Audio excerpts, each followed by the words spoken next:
Thank you for watching or listening to this free podcast of the Young Turks. We want to make sure that you get some portion of the show every day, but if you want the full show, which is actually 5 segments, come become a member and support independent media as well. tytnetwork.com/join. Meanwhile, enjoy the free podcast. I didn't know if I was going to intro that or you were going to intro that, but welcome to another episode of The Young Turks, the dark episode. Both dark in that we can't see ourselves, and no one's watching this live, but people are going to be watching it, and so we are going to do our best to deliver the news in the fashion that we normally do. Yes. Even though the camera angles will be a little bit odd. I feel like I'm back on the think tank. Look, what matters is the content, right, guys? So we're going to dedicate the entire 2-hour program today to the Russia investigation. John, proceed. Russia. No, we do have a lot of important news, and I don't think that that is actually a part of any of it. So why don't we launch into something a little bit controversial? Former Supreme Court Justice John Paul Stevens published an op-ed today on the New York Times calling for more than just new gun control laws. He wants the Second Amendment to be repealed entirely, although that doesn't necessarily mean what people think it means, I don't think. So we're going to read a couple of excerpts from his op-ed, not the entire thing. This is probably more than I should be anyway, but it's interesting, so bear with me.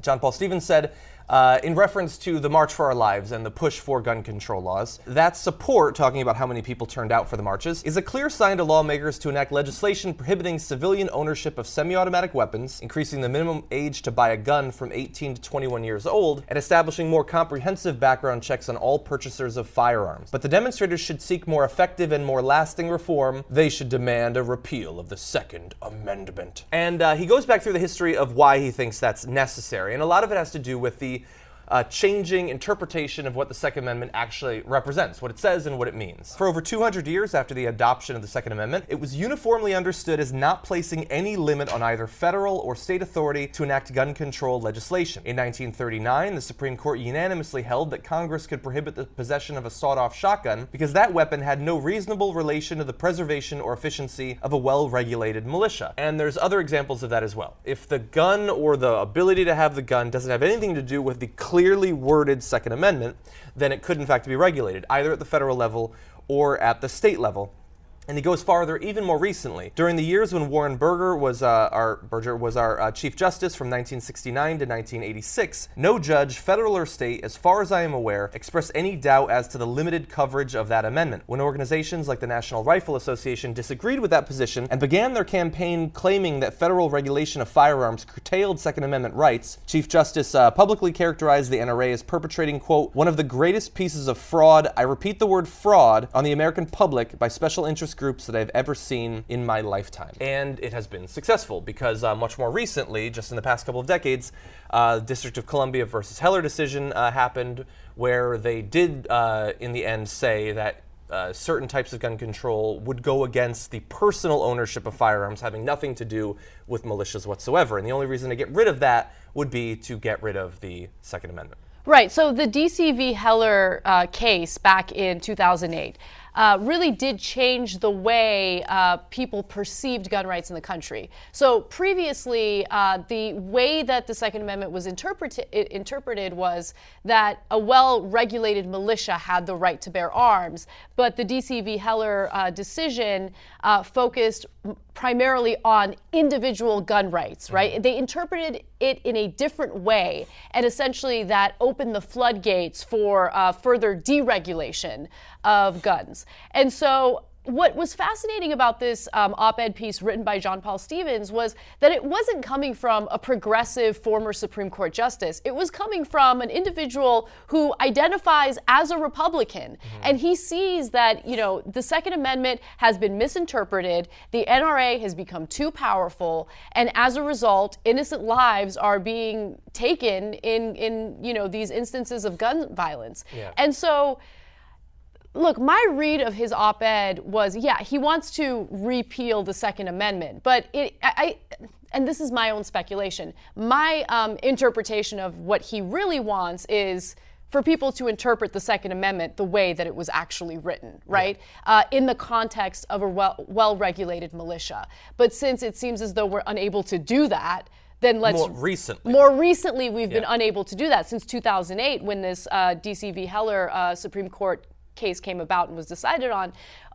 It just, we're never going to get any real fundamental change in gun control unless we repeal the Second Amendment. Yeah, and I think that this entire topic, you could have a lot of different approaches to it. I mean, you could also say we need to repeal it entirely, because even if we were to get back to that old understanding of it, there hasn't been a well-regulated militia in 100+ years. It's nonsense. Some people are saying that this is a terrible idea for him to publish this because this confirms to the right all of their fears that this movement isn't about new gun control regulations, about taking all the guns. I would say don't worry about that. They already are saying we're going to kill every gun owner. You're right about that, in that the NRA has done a fantastic job in spreading their propaganda about what people really want when it comes to gun regulation, right? And so gun advocates have already bought into that propaganda, and there's no changing their mind. But I do agree that his op-ed, it is not representative of what most people want when it comes to gun regulation. Yeah, I think he's trying to guide them. Right. Saying that so long as we allow this modern interpretation of the Second Amendment to exist, all of your efforts at the state level are going to continually butt up against the NRA, Republican lawmakers, and stuff like that. I mean, I said something like probably a month ago now that I think we need to talk about a relatively new show called the Republic, or UNFTR. As a Young Turks fan, you already know that the government, the media, and corporations are constantly peddling lies that serve the interests of the rich and powerful. But now there's a podcast dedicated to unraveling those lies, debunking the conventional wisdom. In each episode of the Republic, or UNFTR, the host delves into a different historical episode or topic that's generally misunderstood or purposely obfuscated by the so-called powers that be, featuring in-depth research, razor-sharp commentary, and just the right amount of vulgarity. The UNFTR podcast takes a sledgehammer to what you thought you knew about some of the nation's most sacred historical cows. But don't just take my word for it. The New York Times described UNFTR as consistently compelling and educational, aiming to challenge conventional wisdom and upend the historical narratives that were taught in school. For as the great philosopher Yoda once put it, you must unlearn what you have learned. And that's true whether you're in Jedi training or you're uprooting and exposing all the propaganda and disinformation you've been fed over the course of your lifetime. So search for UNFTR in your podcast app today and get ready to get informed, angered, and entertained all at the same time.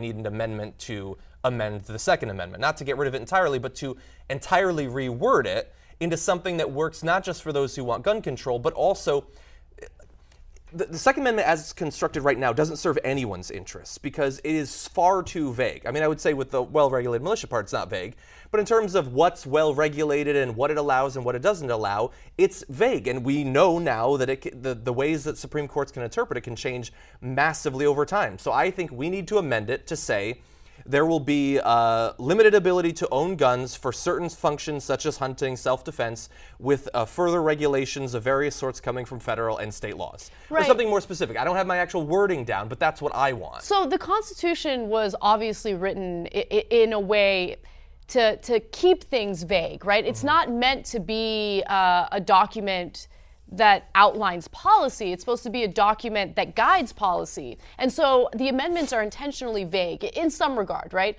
But what, John Paul Stevens wrote, and something that I completely agree with, is that the Second Amendment's current terminology and current meaning is antiquated. And so it makes sense to update it, right? And so I agree with him on that. Let's say we update it once every 200 years. That would be fair. Not too much, but that would be fair because I highly doubt our founding fathers, really considered how much this weaponry would advance.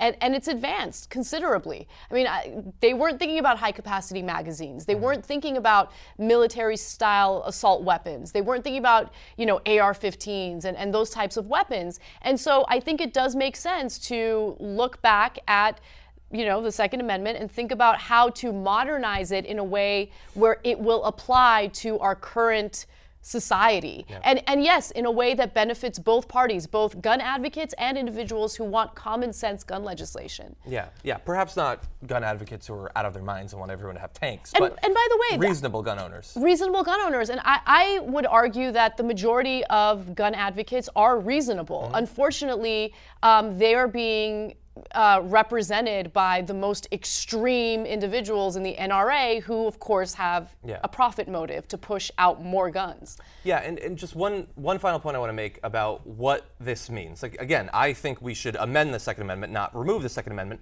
But if you remove the Second Amendment, it does not mean that people can't have guns. It doesn't mean that you round up all guns.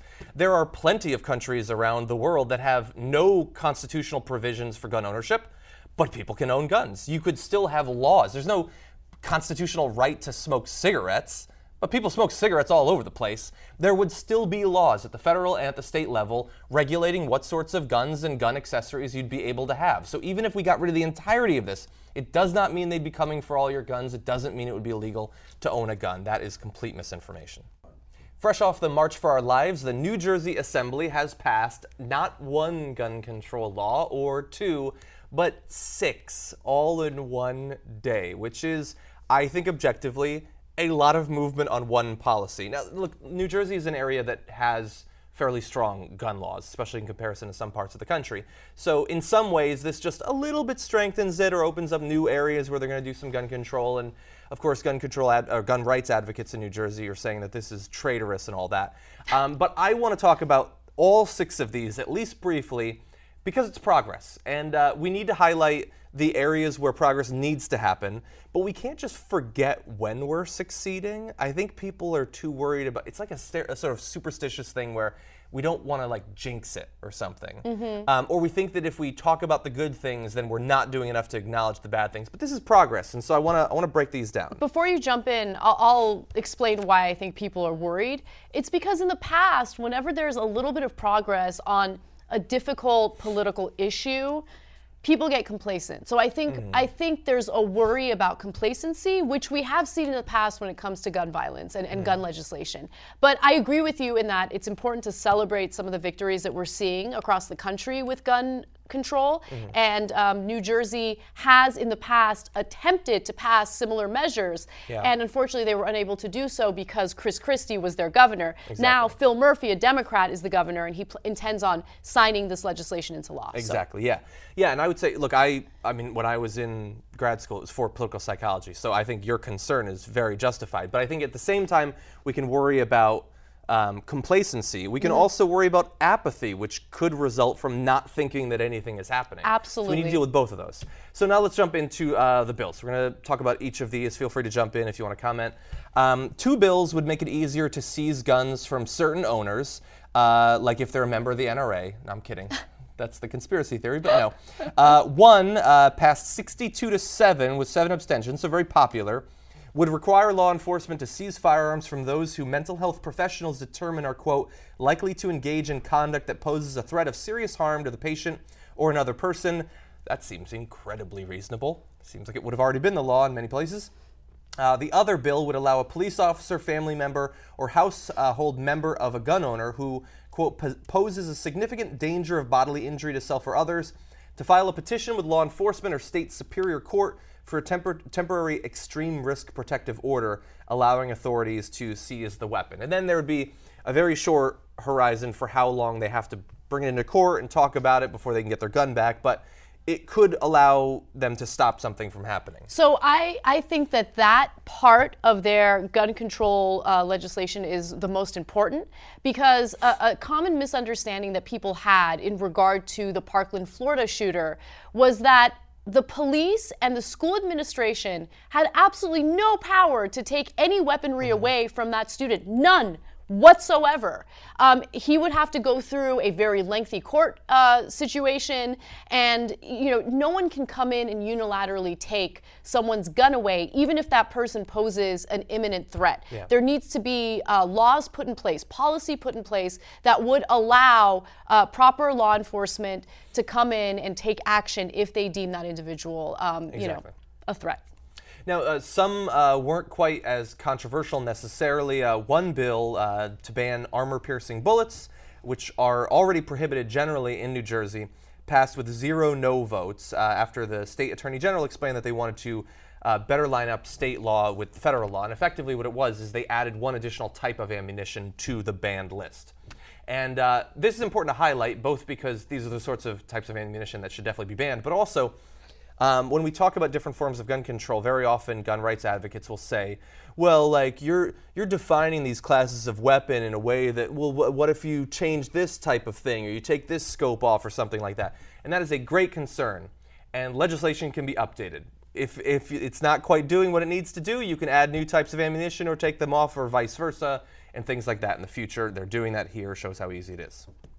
Another bill lowered the limit for magazine rounds from 15 to 10, although there was one type of 22 caliber firearm that had an exception. 22 caliber is a relatively small round used for like target shooting because ammunition is very cheap, and also for like hunting small animals and things like that.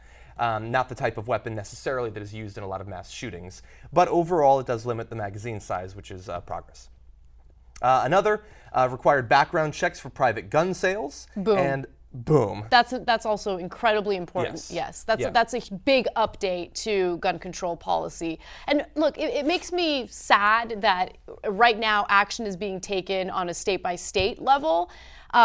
Florida, for instance, did pass some gun control legislation, but I would like to see this on a federal level, because people could easily drive across state lines and purchase weapons, without the limitations that they're experiencing in their own states. Yeah, 100%. And it's never made sense to me that if you're you have gun sales out of stores, and then you have private gun sales.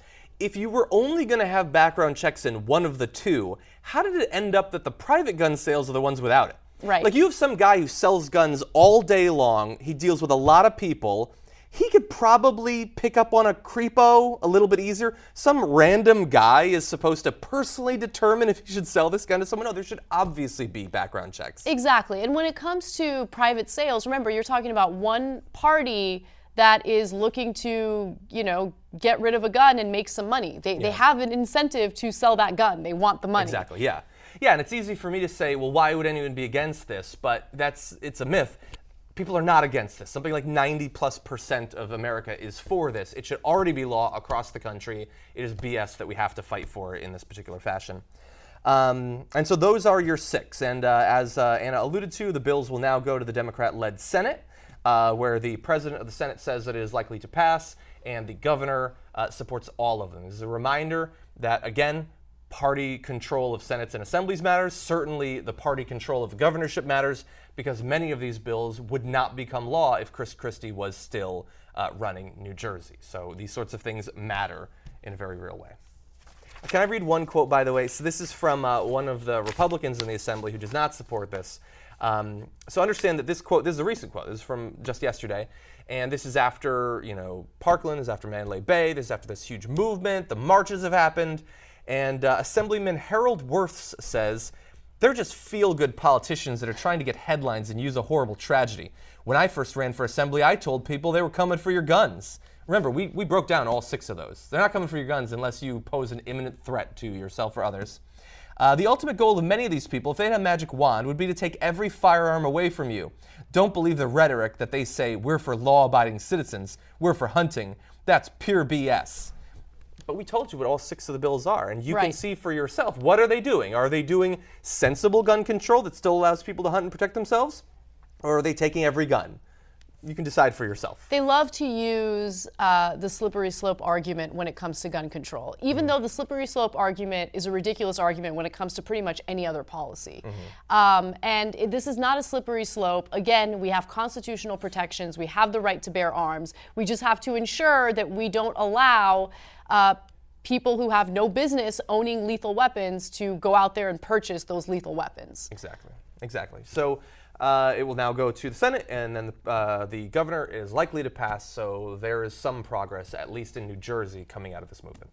After a number of different warning signs that it might happen last year, it has now been confirmed that the Trump administration will be attempting to add a citizenship question to the upcoming census.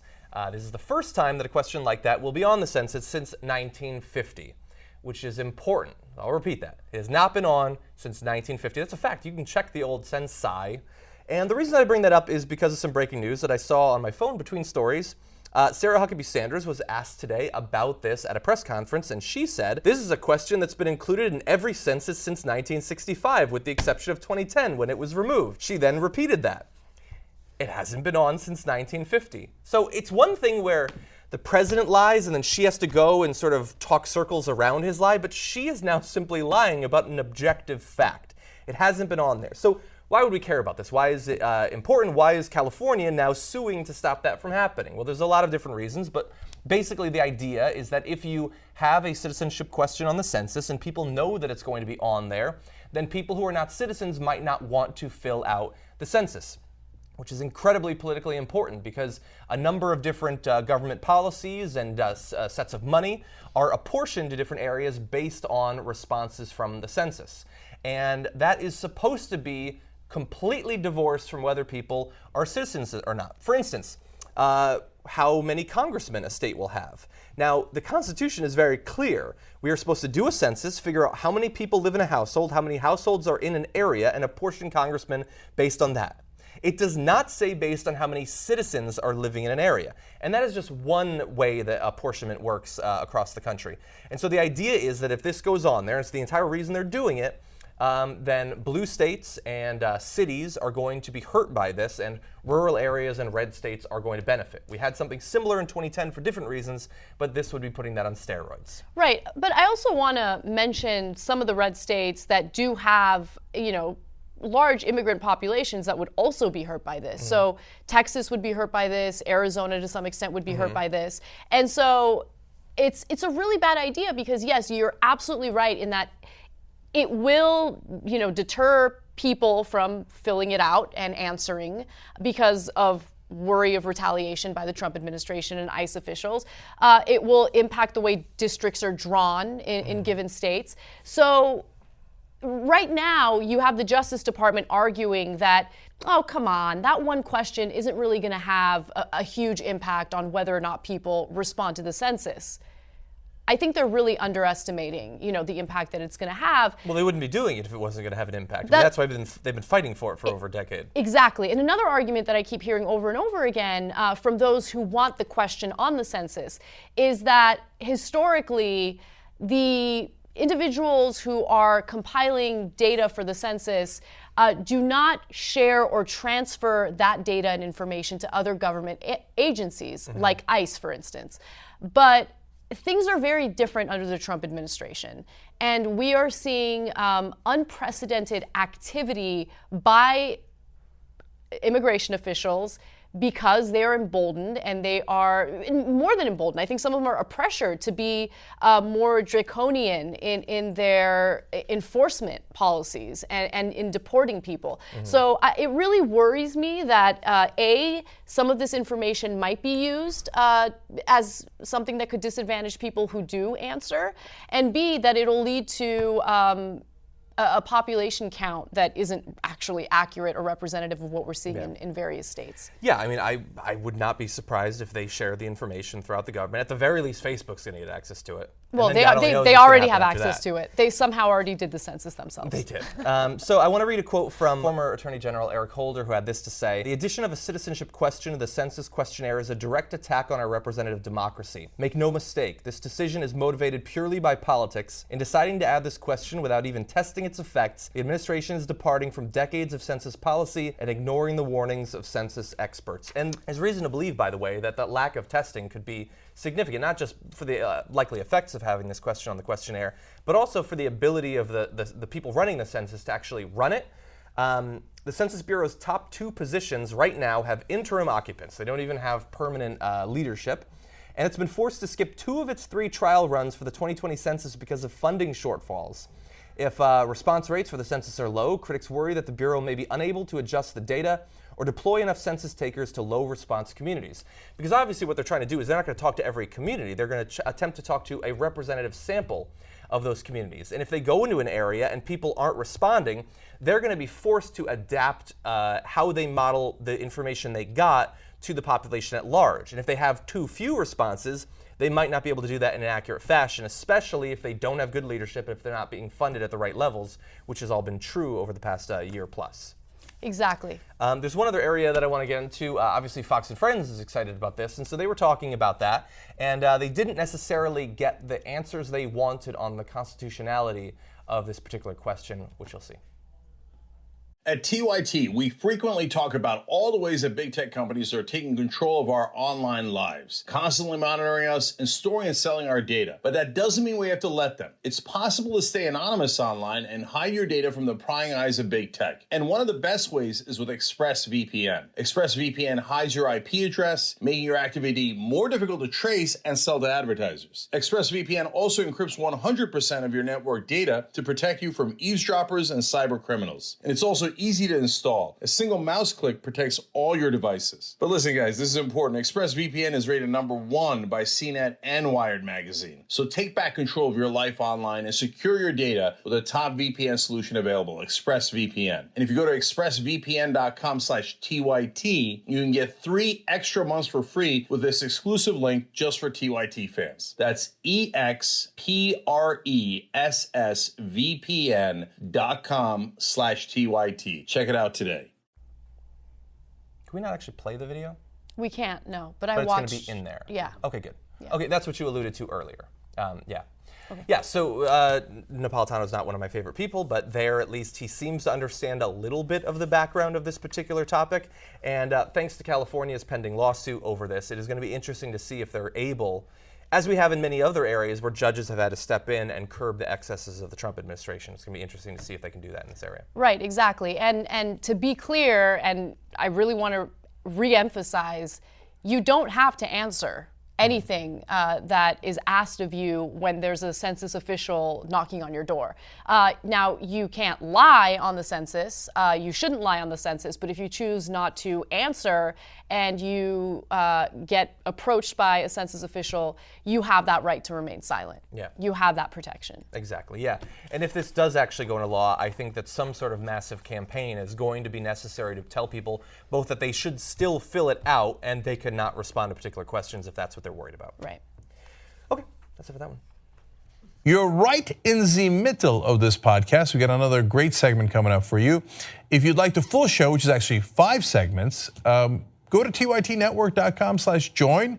You become a member, you support the show, you support independent media, and you get the whole 2-hour show ad-free every day. Let's go do it now. We have a shocking and disturbing update on the case involving Larry Nassar. He was the serial pedophile who is going to spend the rest of his life in prison after sexually molesting and abusing female athletes.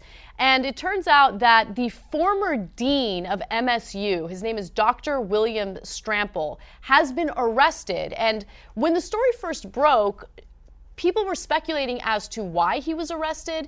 Maybe an investigation was done to see whether or not he knew about Larry Nassar's activity and refused to report it to the authorities, and that's the reason why he got arrested. But the story is actually even worse than that. So let's give you the details. Now, Dr. William Strample has been charged with allegedly using his office to harass and sexually assault female students, as well as having pornographic material on his work computer, including a video of Nassar performing that so-called treatment on a young female patient. That's going to hurt him in court.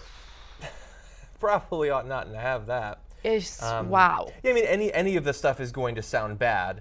But some of it, the harassing and the individual reports of sexual assault, could, in theory, be disconnected. It could be that these are just 2 bad guys who were close to each other, but independently they were awful. But once he's like the fact that he has the video implies that there's some sort of long-standing backroom deal between them.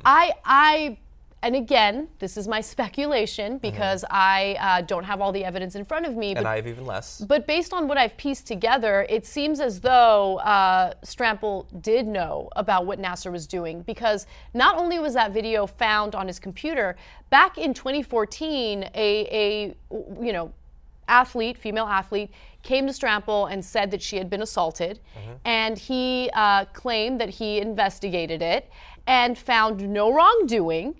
However, he had new rules for Nassar. For instance, there needed to be another person in the room while Nassar was performing treatment, yada, yada. But did they do that? Because weren't there far more... Hold on, I'll give you the details. But it was based on the honor system. He'd never enforced his new policies for Nassar. He never checked up on Nassar, and the abuse continued. Yeah. So that is another reason why I think there's some evidence indicating that Strample knew what was going on with Nassar. However, again, what was found on his computer was bad enough. Let me give you more details. According to Tuesday's affidavit, he used his position to sexually harass and assault at least 4 female medical students. The allegations include groping and inappropriate sexual comments. So he's facing some pretty serious charges, including a charge of misconduct in office, a misdemeanor of criminal sexual conduct in the 4th degree, and also of willful neglect of duty. Now, according to the document, one woman alleges that he told her she would not make it in the medical field unless she started to dress sexier. The same woman said he groped her buttocks in 2013 during a scholarship dinner. Investigators seized the former dean's computer and found approximately 50 photos of bare vaginas, nude or semi-nude women, sex toys, and pornography. Several of the women in the photos appear to be MSU students. Yeah, he's going to be in a lot of trouble. It seems like the Nassar originally is probably going to go down as one of the worst serial pedophiles and sexual assaulters in our country's history.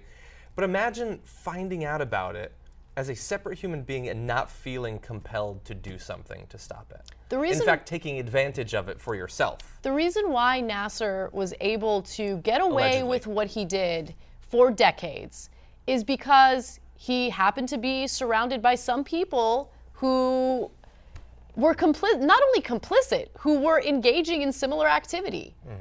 And so I'm glad that these investigations are happening, and the investigations are looking into people who were close to Nassar in a professional setting to see whether or not they knew about his behavior.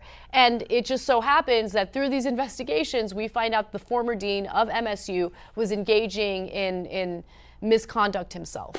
So we will update you on this story as we get more information about it. But it is devastating to know that these people in positions of power were not only complicit, but again, were involved in their own misconduct. If you're concerned about programs that offer student loan forgiveness under the Trump administration, you should be, but it turns out that Congress actually included some funding to help those with student loan debt in their new spending bill. So let me give you the details on it.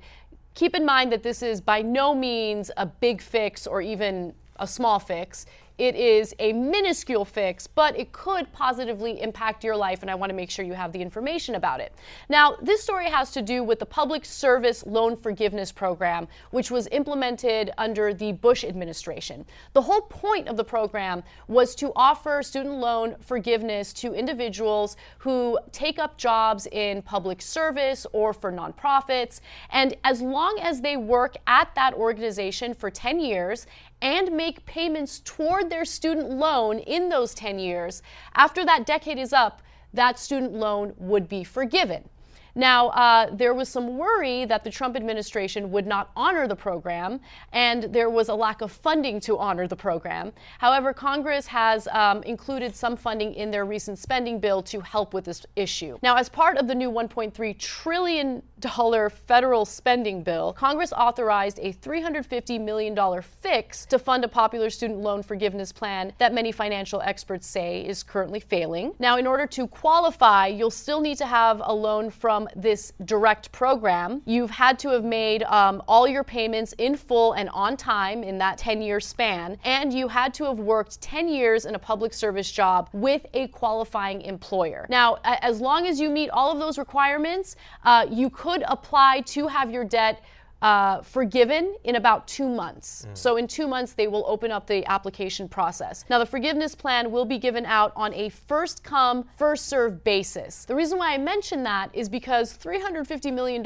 obviously is not enough to help all students who are part of this program, which is frustrating because it is unprecedented for Congress to implement something on this first come, first served basis. However, I mean, there's some, like a lot of the tax credits for electric vehicles and things like that had a certain amount that it was large enough that presumably most people would be able to get it. Right. So it wasn't stringent, but there was a cap. So let me give you the caveat so you understand what I mean. What I mean is this program was implemented without this first come, first served basis. Oh, and now it's being put on top of it. Exactly. Yeah, So there were people who, under the Bush administration, thought, hey, this is a good deal. I want to have my loans forgiven in 10 years. So I'm going to apply for this program, and I'm going to do exactly what this program needs me to do. So they entered public service or worked for a nonprofit. They made their payments toward their loan dutifully, over the last decade. And then, boom, under the Trump administration, we're only going to apply a $350 million funding effort toward this, and it's first come, first served basis. That's what I mean. So they kind of reneged on a promise that was made under the Bush administration, but still. If you do want to see this continue past when this money runs out, it could be that future spending bills will be similar. I know that Trump wasn't a fan of it, partially based on what's in the bill and partially based on, we're now seeing reports today that he doesn't actually know what's in it. I'm never going to sign a bill like this again. I don't know what's in it, but I don't like it. Yeah. I'm never going to sign it. That's a strong position. Yeah. But anyway, maybe we'll have more bills like this that will continue it, maybe not. Maybe we need a fundamental change to Congress to hopefully ensure that these sorts of programs will be funded in the future. But yeah, look, that spending bill overall, we talked about it when it was passed. They spent way too much money on the military in it. There's a number of things that I disagree with and that are huge wastes of money. But they did get quite a few things like this and didn't fund a number of different programs that I found most objectionable. So I know we're not supposed to say anything positive really ever, but certainly about the people who are in government right now. But it could have been much worse. Now, this $350 million is a tiny, unnoticeable fragment of $1.3 trillion. But for the people who will have their student loans forgiven as a result of this program, that is very positive. And again, I want to make sure that if you were part of this program, that you stay on top of this, and when you're able to apply for the loan forgiveness in about 2 months, you go for it. Because again, first come, first served basis, and just want to look out for you guys. Oh, and one other thing, if you're a conservative who doesn't like this program and especially doesn't love having to continually fund it over and over and over, let's just have tuition-free public access to colleges, and then we don't have to worry about the debt after all. I'd like that. I mean, it is fascinating that we always have enough money to fund weapons manufacturers and private contractors in the Defense Department, but we don't have the money to help out our fellow Americans and help them wipe their debt after dedicating a decade of their lives to public service. Yeah. Thanks for watching or listening to this free version of the Young Turks podcast. You know that the full show is at tytnetwork.com/join. If you become a member, you get the full show ad-free. We love you for watching or listening either way. There's going to be a new free podcast tomorrow. You can keep on doing that. But if you want to get the full show ad-free, tytnetwork.com/join.